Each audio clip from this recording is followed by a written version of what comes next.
Bom, meus amigos, saúde a todos, muito boa noite. Meus amigos, hoje foi o fechamento, desta segunda rodada da fase de grupos da Copa do Mundo FIFA Qatar 2022. Partidas, que tiveram às 7 horas da manhã, pelo horário de Brasília, às 10 horas, às 13 horas e o fechamento aí às 16 horas. O dia começou, meus amigos, no Al Janoub, com Camarões e Sérvia. Esse jogo, meus amigos, válido pelo grupo do Brasil, pelo grupo G, meus amigos. E olha, foi um jogo, não pude, em ser de verdade, não pude assistir na íntegra, mas pude ver os melhores momentos. Os melhores momentos de Camarões 3, Sérvia 3. Meus amigos, só pelo placar e quando a gente vai olhar os melhores momentos, percebe-se que foi uma partida frenética. Foi uma partida bastante movimentada, com 6 gols, 3 gols para cada lado, tá certo? E o fato é, Camarões apresentando o seu futebol com aquela, aquela vulnerabilidade. A Sérvia, ela possui uma equipe, ao meu ver, ligeiramente mais técnica. São jogadores possivelmente com uma técnica mais apurada, e Camarões acho que vai muito mais da sua força física, mas num dado momento os leões também cansam, tá ok? O que acontece? O cenário, qual que foi a leitura desse jogo? O Camarões apresentou dificuldades, para sair jogando, para desenvolver essa bola, e quando ia ao ataque acabava cedendo espaços. Essa foi mais ou menos a leitura deste Camarões 3, Sérvia 3. Camarões abriu o placar depois de uma cobrança de bola parada, tá certo? Castelletto estava ali muito bem posicionado, apenas empurrou para o gol, fez 1-0 aos 28 minutos. Mas aí, meus amigos, Camarões, pensava-se, Camarões vai partir para cima, Camarões vai ampliar seu volume de jogo. Nada disso, meus amigos. Muito pelo contrário, a Sérvia acordou de vez para o jogo, mandando bolas na trave, tendo milhares de oportunidades criadas.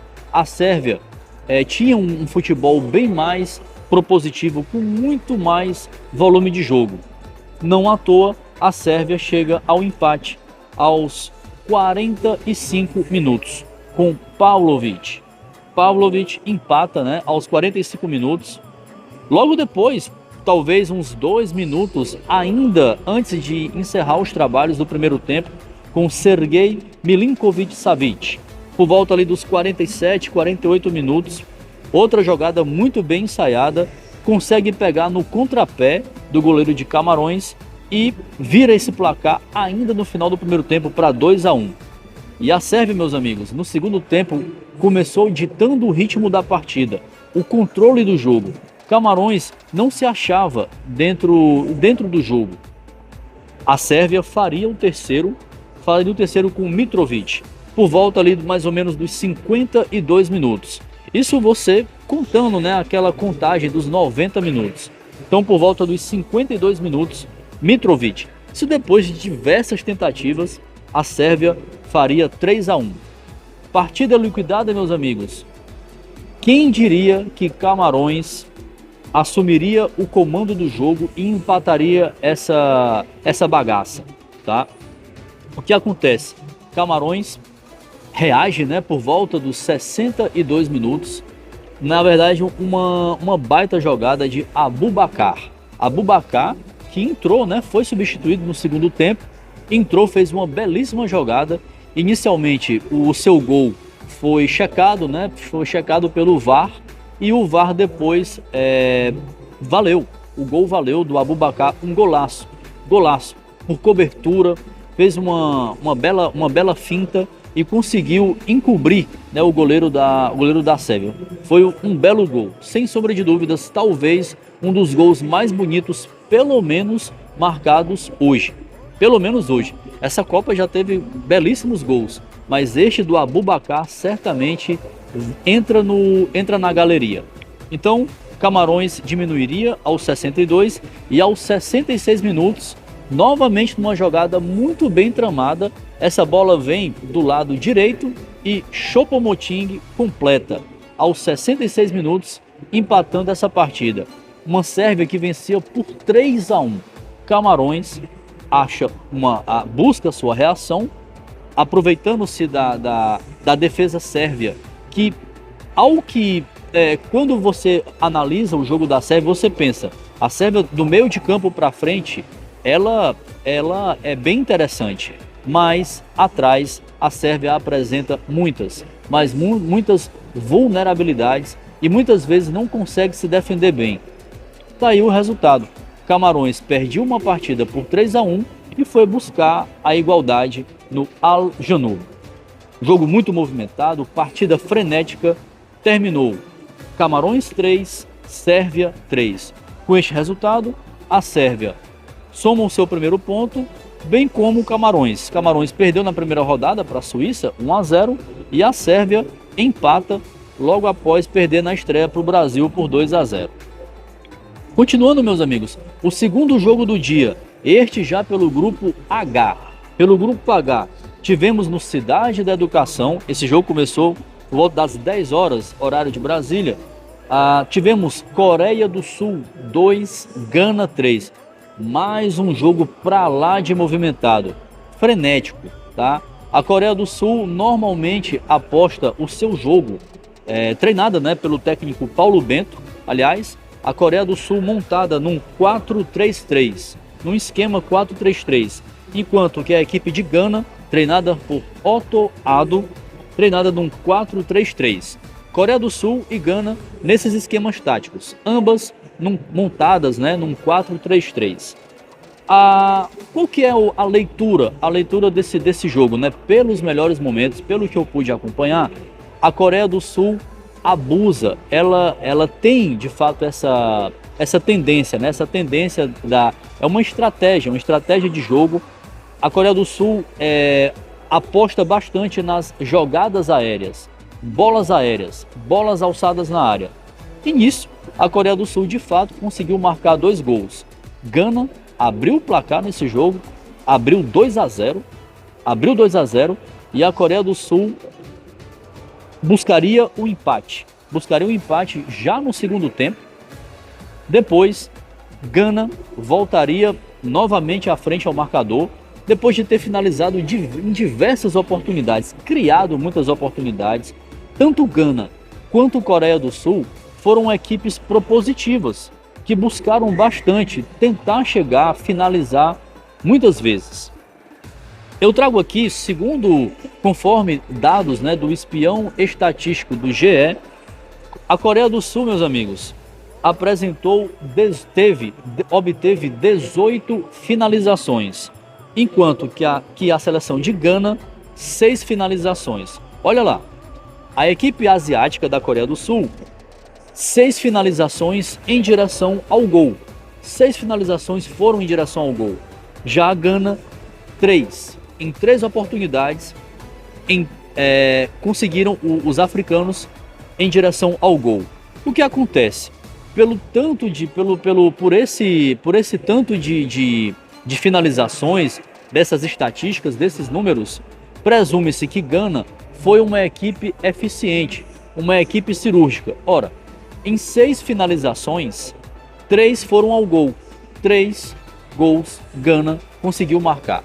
O suficiente para vencer essa equipe da Coreia do Sul, que aposta bastante na velocidade e, repito, aposta bastante tanto na velocidade de jogo, bem como no seu jogo aéreo, bolas aéreas. E os 2 gols da Coreia do Sul nasceram de bolas aéreas, de jogadas aéreas.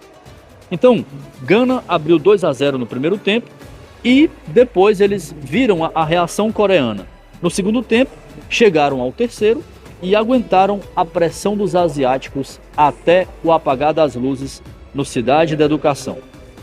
Portanto, a Coreia do Sul A sua estratégia básica é de fato essa estratégia, né? Essa estratégia pelas jogadas aéreas, as bolas aéreas. Nisso, os asiáticos fizeram 2 gols, mas não foram suficientes para impedir a vitória da equipe de Gana, que também foi propositiva e foi bem mais eficiente e acabou sendo cirúrgica na primeira vitória na Copa do Mundo FIFA Qatar 2022, já que Gana iniciou com derrota, perdendo para Portugal na primeira rodada por 3-2, também numa partida para lá de frenética. Meus amigos, a Coreia do Sul empatou na primeira rodada com o Uruguai 0-0 e agora permanece com 1 ponto. O terceiro jogo do dia, meus amigos, é a partida justamente Brasil e Suíça, meus amigos. A seleção brasileira, comandada pelo técnico Tite, montada no seu 4-3-3, e a Suíça num 4-5-1. A seleção brasileira, por todo esse dilema, né, da ausência, né, Neymar tenta se recuperar a tempo para, quem sabe, voltar ou no terceiro jogo contra Camarões, no fechamento do grupo G, ou, quem sabe, nas oitavas. O Brasil não contou nem com o Neymar e nem com o lateral Danilo. Com isso, qual que era a leitura esperada para essa montagem dessa seleção brasileira? Os críticos acertaram. Praticamente, acho que foi uma coisa unânime. Qual que foi o desenho? Militão, que é um zagueiro, acabou sendo improvisado na lateral direita, e Fred foi escolhido para fazer essa proteção de zaga. Fred é um volante, mas que ele atuaria, o seu sistema de jogo seria na proteção da defesa, na proteção da zaga. E foi assim, meus amigos. A seleção brasileira sabia que enfrentaria um adversário especialista na defesa. Especialista na defesa, a Suíça é retranca e tentaria surpreender nos contra-ataques. A seleção brasileira, com muita movimentação, como já era esperado, ditou a partida, ditou o controle do jogo, praticamente primeiro e segundo tempo. No primeiro tempo conseguiu criar algumas oportunidades, mas no segundo tempo a seleção brasileira criou muito mais, com Vinícius Júnior, com o Paquetá, Vinícius Júnior na ponta, dando muito trabalho para o ferrolho suíço. Era muita movimentação. A seleção brasileira, ela tem muita movimentação. Eu trago, meus amigos, também informações do espião estatístico do GE. Meus amigos, a seleção brasileira venceu, é bem verdade, venceu a equipe da Suíça com um gol de Casemiro. Um belíssimo chute, sem chances para o ótimo goleiro Sommer, da Suíça. Já no segundo tempo, já ali por volta dos seus 30, quase chegando ali nos seus 40 minutos. Mas antes, teve também um gol anulado de Vinícius Júnior. Aliás, muito bem anulado. Vinícius Júnior, de fato, recebeu essa bola, estava um pouco à frente no momento que recebeu o passe. De fato, o jogador da seleção brasileira estava um pouco à frente. E isso determinou a anulação. O VAR foi feliz, o VAR anulou. Gol não valeu. Gol do Vinícius Júnior, né? Muito bem, por sinal, muita movimentação, dá muito trabalho para qualquer defesa adversária. Foi anulado, tá certo? Mas, meus amigos, o que é que caracteriza, em suma, o que caracteriza essa seleção brasileira muito bem comandada pelo técnico Tite? O Brasil, da seleção brasileira comandada pelo técnico Tite, não leva um gol há cerca de 261 minutos. Quer dizer, meus amigos, em 78 jogos, com Tite no comando, a defesa da seleção brasileira não saiu vazada em 54 partidas. Em 54 oportunidades, a seleção brasileira comandada por Tite não sabe o que é tomar gol. Portanto, a seleção brasileira, além de ser bastante equilibrada, talentos individuais, tanto na volância com Casemiro, com Paquetá, um meio de campo avassalador, para lá de interessante, e um ataque com Vinícius Júnior, com Rafinha, com muita movimentação. É muito frenético o jogo da seleção brasileira. É muita movimentação, é muita trocação de passe, é muito ataque. Além de ter um equilíbrio no ataque, também contamos com um forte equilíbrio no sistema defensivo. A seleção brasileira não sabe o que é tomar gols há 54 jogos. E o que tivemos, meus amigos, no fechar dessa breve leitura de Brasil e Suíça? Foram cerca de 10 finalizações pelo lado brasileiro, enquanto os suíços tiveram 5 finalizações. Embolou até que foi acionado diversas vezes pelo time suíço, porém muito bem marcado pelo sistema defensivo, né? Por Thiago Silva, por Marquinhos e o próprio Éder Militão, mesmo na lateral direita, mas ele também auxiliava na defesa, auxiliava Thiago Silva, Marquinhos. O próprio Fred também, na volância, também fazia essa função de oferecer proteção para a defesa. Pois é isso, meus amigos. No 974, né, o estádio, né, que tem essa composição e que vai ser, logo depois da Copa do Mundo, ele vai ser desmontado, né, vai ser desmontado. Esse 974, meus amigos, é por conta do código telefônico de Doha. 974 é o código telefônico de Doha, no Catar. Tá aí, e 974 containers que caracterizam esse estádio nesta Copa do Mundo. Portanto, meus amigos, no 974, Brasil 1, Suíça 0, e a seleção brasileira é a segunda seleção classificada às oitavas da Copa do Mundo FIFA Qatar 2022. A primeira foi a seleção da França. Fechando, meus amigos, o dia tivemos outro jogo movimentadíssimo no Lusail, pelo Grupo H, fechando os trabalhos desta segunda rodada, Portugal e Uruguai. Portugal venceu na primeira rodada 3-2, um jogo também frenético contra Gana, 3-2, e a seleção do Uruguai não saiu de um empate diante dos asiáticos, da Coreia do Sul. Teve diversas oportunidades, mas o Uruguai, a Celeste, não conseguiu sair do zero na primeira rodada. Portugal, meus amigos, eu posso afirmar, este de fato foi um jogo que eu pude acompanhar quase que na sua íntegra. Portugal de fato conseguiu ditar o ritmo, conseguiu ditar o controle desse jogo, tanto na primeira etapa, bem como na segunda etapa. Portugal, comandada pelo técnico Fernando Santos, e a seleção do Uruguai, treinada pelo Diego Alonso. Meus amigos, Portugal montado num 4-4-2 e a seleção do Uruguai num 3-5-2. Portugal teve diversas oportunidades ainda no primeiro tempo. O primeiro tempo terminou 0-0. O Uruguai também teve chances também com Bentancur, teve ali cara a cara, né, com o Diogo Costa, mas o goleiro português, o goleiro luso, salvou. Vem o segundo tempo, meus amigos. E numa jogada, dessa vez pelo lado esquerdo, Portugal apresentando um futebol para lá de propositivo, bem mais, em ser de verdade, em relação à Celeste, em relação à seleção do Uruguai. Portugal com futebol bem mais propositivo, ditando o ritmo, né, ditando o controle da partida, com muito mais jogadas agudas, né, seus meias trabalhando muito bem, tá certo? João Cancelo, João Félix, Cristiano Ronaldo, Bruno Fernandes. Meus amigos, o nome do jogo, Bruno Fernandes.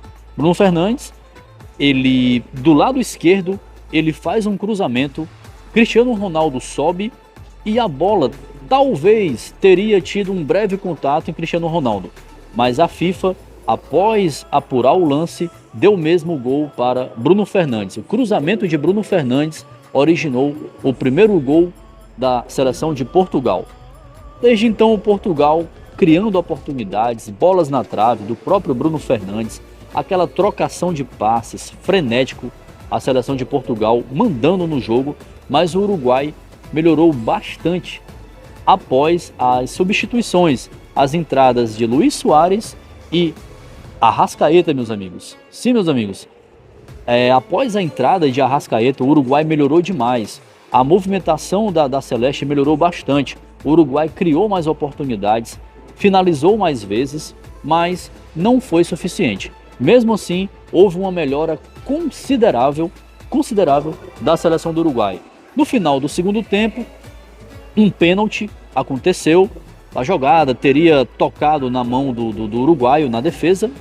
O Uruguai não conseguiu cortar essa bola ficou pererecando na defesa.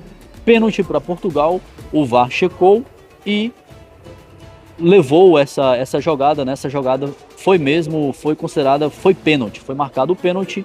Bruno Fernandes foi lá e converteu. 2-0, bateu muito bem. Logo após, Bruno Fernandes ainda dá outros ameaços, mais uma bola na trave, explodiu no travessão. Rocher do Uruguai nada podia fazer.